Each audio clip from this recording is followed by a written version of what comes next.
श्लोक 28. ये शांत्वन्तगतं पापै जनानां पुण्यकर्मणा ते द्वंद्वमोहनिर्मुक्ता भजन्ते मां दृढव्रताः.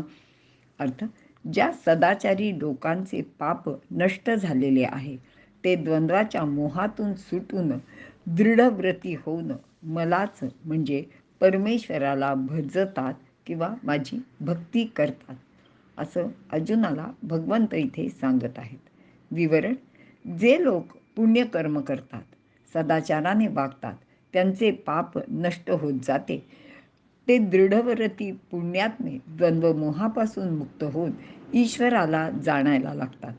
त्याची सेवा किंवा भक्ती करत राहतात, सत्याचा आश्रय घेतात.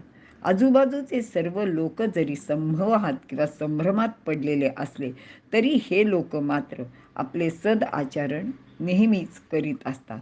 व्रत म्हणजे एक सन्मार्ग ठरवून त्यावरून सतत चालण्याचा किंवा त्या मार्गाने सतत जाण्याचा प्रयत्न करणे, त्याचेच आचरण करणे. त्याबाबत त्यांचा निश्चय कधीसुद्धा ढळत नाही. ते त्या आपल्या मताशी अगदी चिकटून राहणारे असे असतात.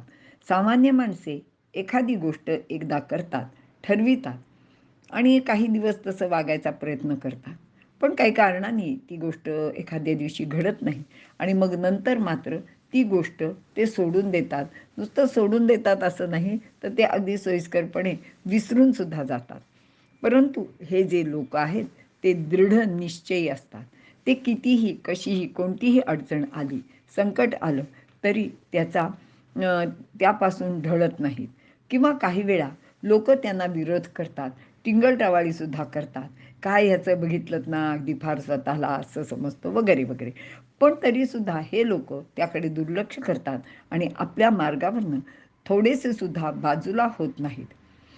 आपल्याला अगदी मागच्या काळातलं उदाहरण माहिती आहे की स्त्री शिक्षणासाठी कर्वे किंवा फुले या लोकांनी अनेक विरोध पत्करला आणि आपले कार्य सुरू ठेवले. सावरकरांनी त्यांचा मार्ग सोडला नाही. शिवाजी महाराजांनी आपले कार्य मध्येच किती संकटे आली तरी अर्धवट सोडले नाही. अशी ही अनेक उदाहरणे आपल्याला सांगता येतील. त्यांना कोणत्याही प्रकारचा मोह किंवा बाधा उत्पन्न करू शकत नाही. द्वंद्व मोह सुटला तरच दृढव्रती होता येते. असे हे दृढव्रती लोकच परमेश्वराची उपासना करतात. मात्र येथे कोणा एका देवाची उपासना अभिप्रेत नाहीये, तर ती विश्वरूप ईश्वराची सेवा किंवा भक्ती असते. यामध्ये कोणतीही इच्छा, कामना नसते. त्याच्यात कोणताही त्याचा स्वार्थ नसतो. मला काही हवंय म्हणून ही गोष्ट केली जात नाही. तर प्रत्येक प्राणीमात्रात स्थित अशा परमात्म्याची ती उपासना असते. मग हा ब्राह्मण, तो शूद्र, ती गाय, तो वाघ किंवा हा माझा, तो परक्याचा, अशी कोणतीच भावना तिथे नसते. तर ते समदर्शिना हा भक्त हा भेद विसरूनच आपली सेवा अत्यंत मनोभावे करताना आपल्याला दिसून येतात. तसं आपल्याला अनुभवसुद्धा येतात. आपल्याकडे पुरुष सूक्त आहे आणि त्या पुरुष सूक्तात वर्णन केलेला तो समाजरूपी असा एक संध पुरुष आहे. आपल्याकडे त्याच्यावर लोकांनी नाहकच त्याचा अभ्यास न करता उगाचच हे आपलं हा मोठा तो मोठा आणि हे सगळं ह्या विशिष्ट लोकांनी असं समाजात भेद निर्माण केला वगैरे असं बोललं जातं. पण तो त्यांचा अज्ञानीपणा आहे. कारण हा विश्वव्यापी परमात्मा आहे. तिथे काही कोणी एक विशेष अशी व्यक्ती नाही आहे. आता त्याचं वर्णन करताना ब्राह्मणरूपी मुखाला जेवढं महत्त्व दिलेलं आहे तेवढेच महत्त्व बाहुरूपी क्षत्रियाला आहे आणि वैश्यरूपी मांड्यांना सुद्धा आहे. तर शूद्ररूपी पायांना तितकेच महत्त्व आहे.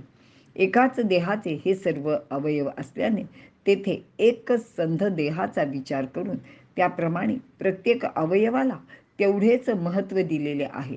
त्याची काळजीसुद्धा व्यवस्थित घेतलेली आहे. येथे हा ब्राह्मण, तो शूर सेनापती, तो व्यापारी, खूप धनाढ्य, दुसरा कोणीतरी कारागीर, अगदी गरीब किंवा हा सेवक, अशी कोणत्याही प्रकारची द्वैत भावना निर्माण होणार नाही याची खरे तर काळजी घेतलेली होती. त्याचमुळे सर्वांना समान मानून त्या विश्वरूपाची सेवा करण्याचे दृढ व्रत घेतलेले ते आपल्या कर्माने परमेश्वराची पूजा करून सिद्धी म्हणजे यश प्राप्त करतात. ते यश काय आहे तर हे लोक ईश्वराला पाहतात आणि त्याला प्राप्त करतात. ते कसे करतात ते पुढील श्लोकात भगवंत अर्जुनाला सांगणार आहेत. आपण इथे थांबूया.